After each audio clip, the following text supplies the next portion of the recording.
Firstpost reports from the world's second largest continent. Hello, I'm Alyson Grange. A very warm welcome from Durban, South Africa. We get you the news and the newsmakers from Africa. From elections to climate change to innovations and opportunities. As the world's attention shifts, we report from Africa, the heart of the global South. Join me every weekday live on First Post.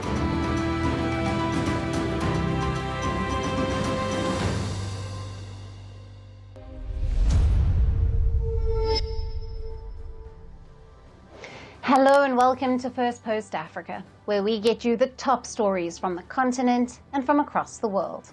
I'm Alyson Grange, coming to you live from Durban, South Africa. First, let's take a look at the headlines. A wide-scale manhunt for the terrorist suspects begins in Jammu and Kashmir after a devastating attack in Pahalgam kills 26. The sketches of the suspects have now been released.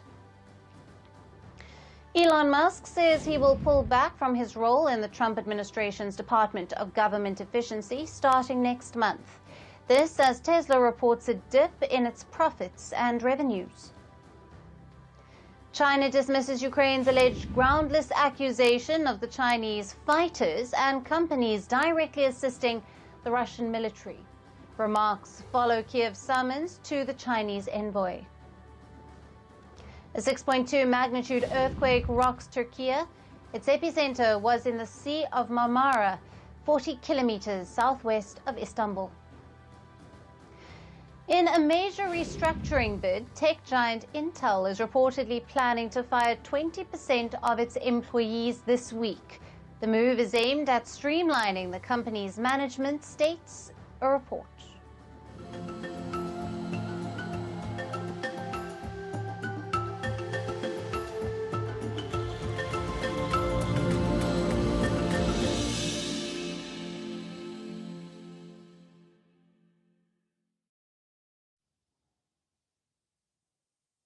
Hello and welcome. Our top focus today comes from Mauritius. The East African island nation, which is otherwise known for its stable democracy, is grappling with a corruption scandal. The country's top officials have cast a doubt on the state of democracy. At the eye of the storm is the country's ex-finance minister. His name is Renanangden Pariachi, and this man was the backbone of Mauritius's financial rise. In recent weeks, he has been arrested twice. The ex-finance minister is accused of illegally taking around $8 million from a government fund. Now, this fund is called the Mauritius Investment Corporation, or the MIC. It was created to support business during COVID-19. Now, the former central bank governor, Harvesh Sigulam, who oversaw this fund, is also being investigated.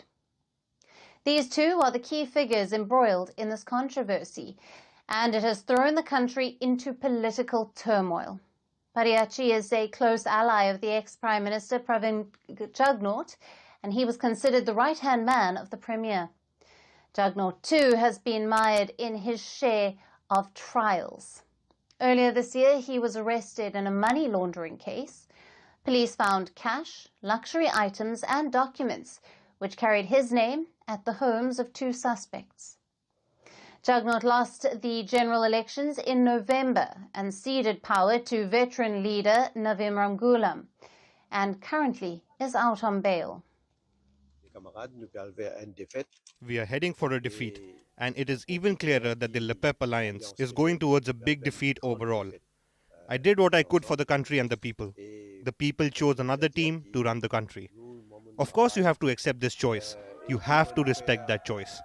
I wish my country and the population good luck. Now that Jugnauth is out, the new government under Navin Ramgoolam is pursuing legal action against his aides. Jugnauth's supporters say that this is a political vendetta, and his party accuses the current administration of using the legal system to attack its opponents. Ramgoolam, who currently is in power, alleges that the former government acted as it belonged to them. However, his track record isn't clean either. He was charged in 2015 and was accused of money laundering and obstruction of justice.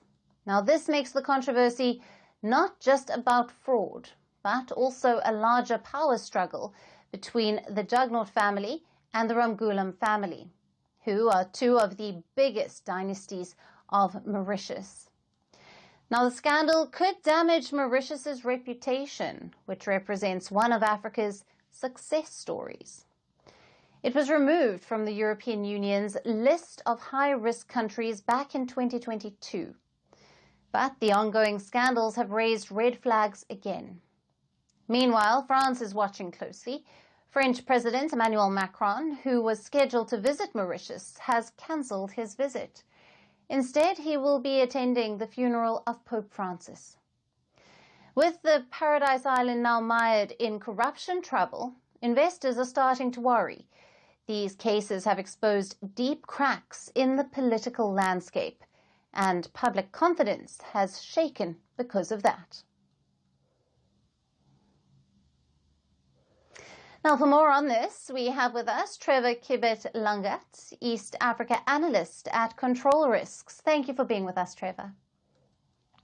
Thank you very much, Alyson.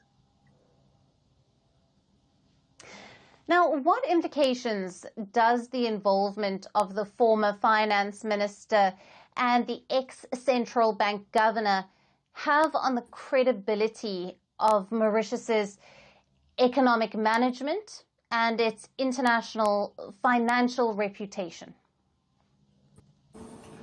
Thanks for that, Alyson. And of course, as you kind of rightly put there, given the context, Mauritius has built its economic model around being a regional financial services hub over the years.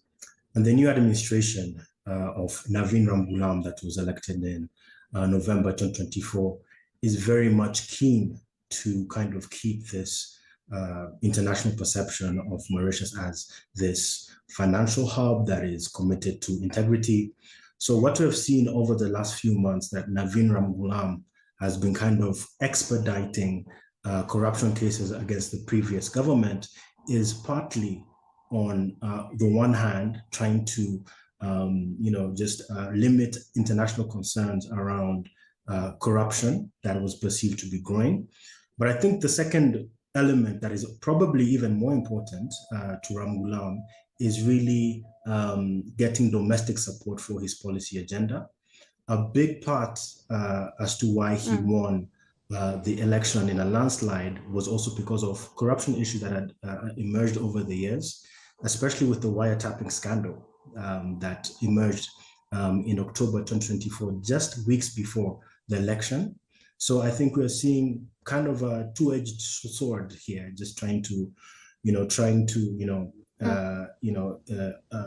limit international concerns around corruption, but also limit domestic concerns around perceived increase of corruption over the last few years. Yes.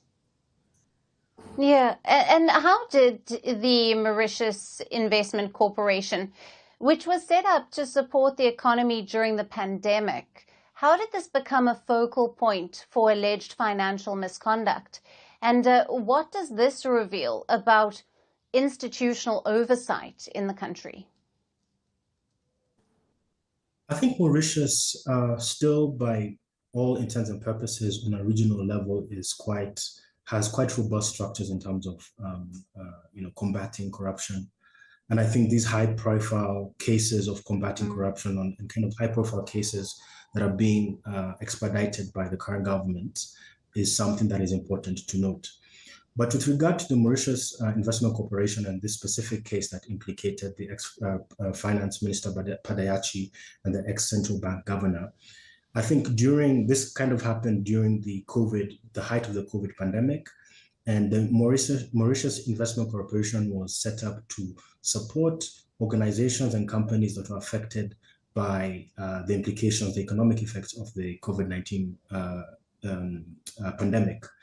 And Mauritius is no different from just a global phenomenon that we saw around increasing corruption cases because there was, the disbursement of finances without any checks and balances and transparency measures that would be there in other times, just because, governments across the world are trying to help entrepreneurs, trying to help, the healthcare sector, kind of stabilize during the pandemic. Yes. So it's not so much an aberration. It's not so much an Yes. issue with the structures within Mauritius, but I think this was more of an aberration.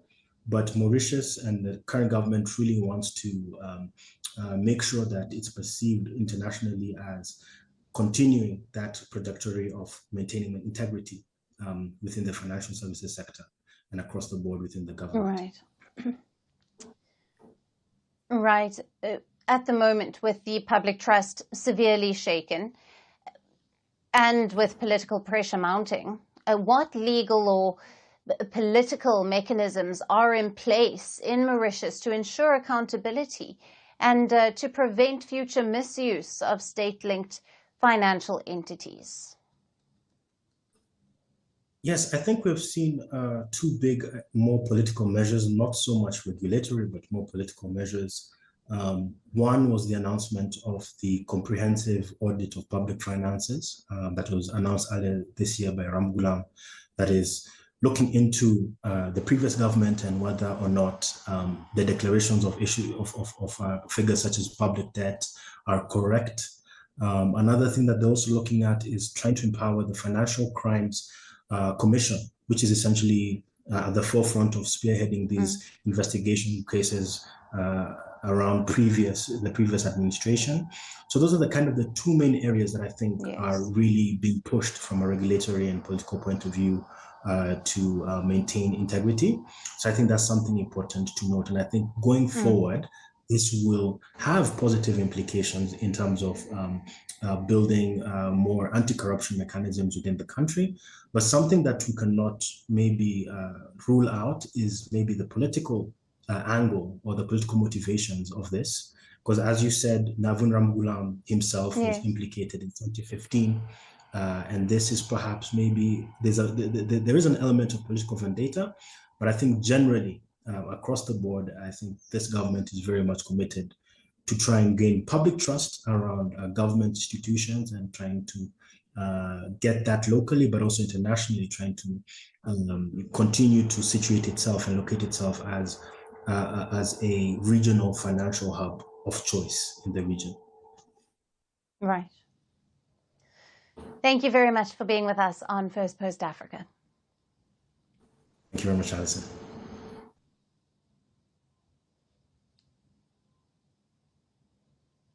Shifting focus to Nigeria, as Russia expands its footprint in West Africa, it has now forged a new partnership with Africa's most populous nation.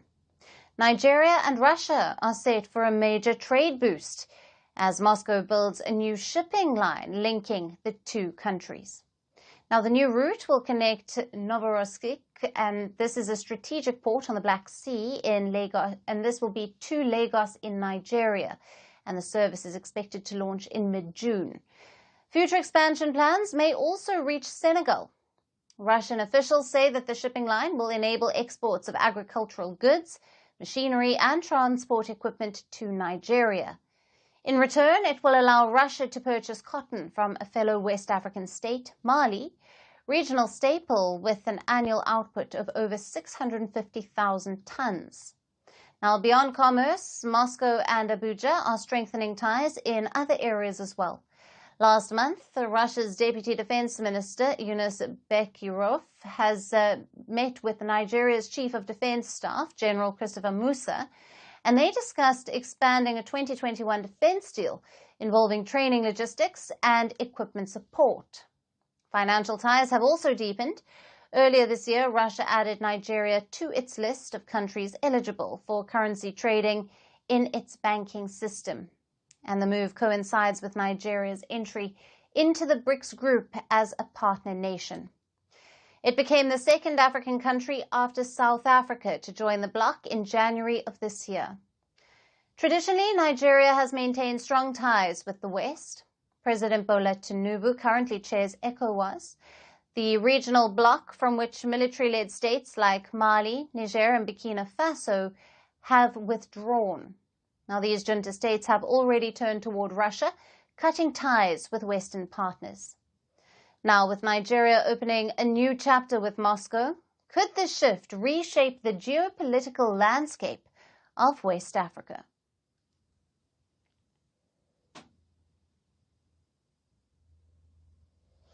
And now we look at the West African nation of the Ivory Coast, where a major trafficking ring has been busted.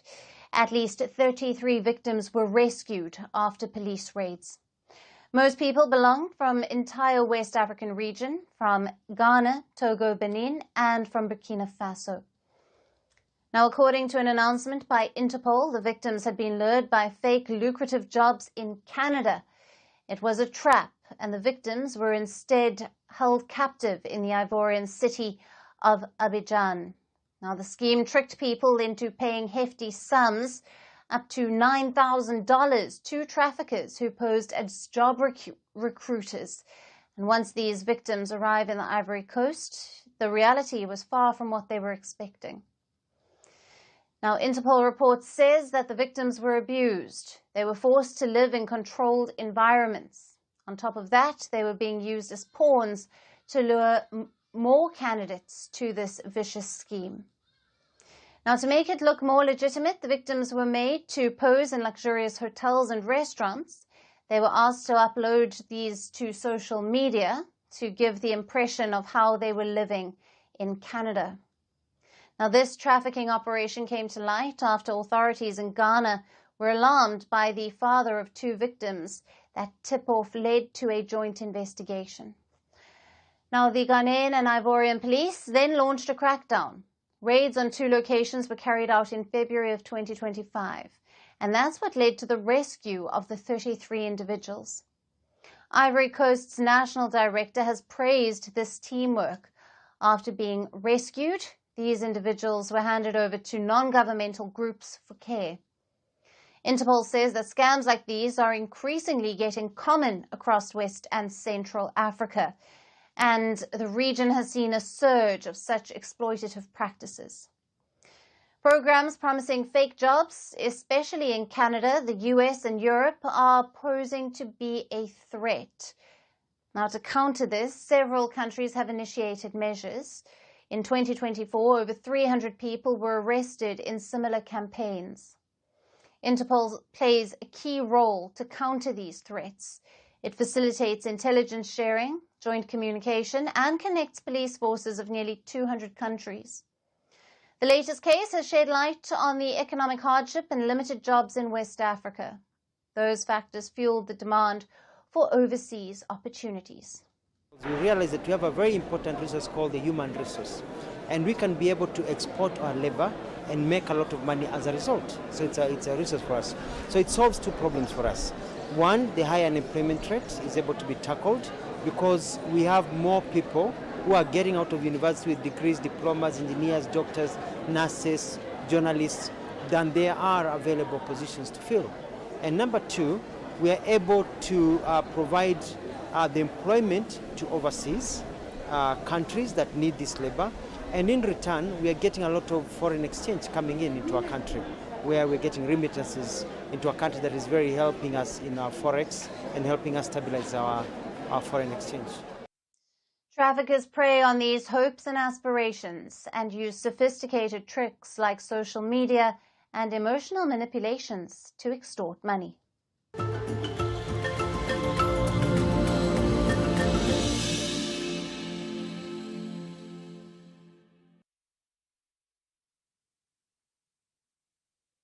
And for our final story, let's talk about diamonds. These precious stones, forged under extreme pressure, have been coveted for centuries.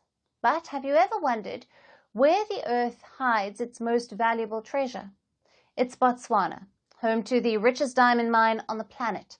A mine that's not just producing gems, but fueling a nation's rise 1 carat at a time. Our next report takes you inside Grange, the world's richest diamond mine, which is transforming a country. Diamonds, the precious stones that have fascinated humankind for centuries. They form under extreme pressure and heat deep within the earth, taking billions of years to emerge.